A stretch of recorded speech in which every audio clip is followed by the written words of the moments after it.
విపరీతంగా ఖండించాలని నేను డిమాండ్ చేస్తున్నా.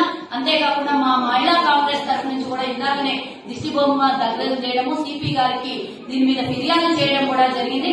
కాబట్టి మొన్న కవిత నిజామాబాద్ లో కూడా రాహుల్ గాంధీ గారిని నిందించడం జరిగింది. వాళ్ళ ఎమ్మెల్యేలకు, వాళ్ళ మంత్రులకు, వాళ్ళ అధికారానికి అసలు వాళ్ళకి సిగ్గుండాలి. ఫస్ట్ ఆఫ్ ఆల్ నేను అడుగుతున్నా, ఈ రోజు మీరు కూర్చున్న కూర్చి, ఈ రోజు కాంగ్రెస్ పెట్టిన భిక్ష తెలంగాణనే ఇవ్వకపోతే మీ మంత్రి పదవులు, మీ కుటుంబ సభ్యులకు అందరికీ ఉద్యోగాలు, మీరు ఈ రోజు లక్షల కోట్ల రూపాయలు వెనకేసుకునే అవకాశం మీకు ఏడ దొరుకుతుండే.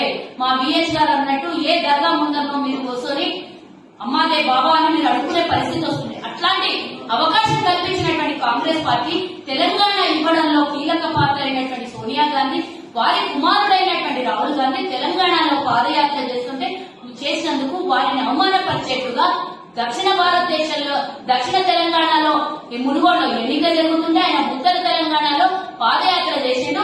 ఆయన అటు చటిపోయిండు, ఏమైందో అని మాట్లాడినటువంటి కవితకి నేను చెప్తున్నా, కాంగ్రెస్ లేకుంటే నీ ఉనికి లేదు, అసలు కాంగ్రెస్ లేకుంటే నీ జీవితం లేదు. అలాంటిది ఆ రోజు తెలంగాణ బిల్లు శాంక్షన్ కావడం లోపల కీలక పాత్ర రాహుల్ గాంధీ.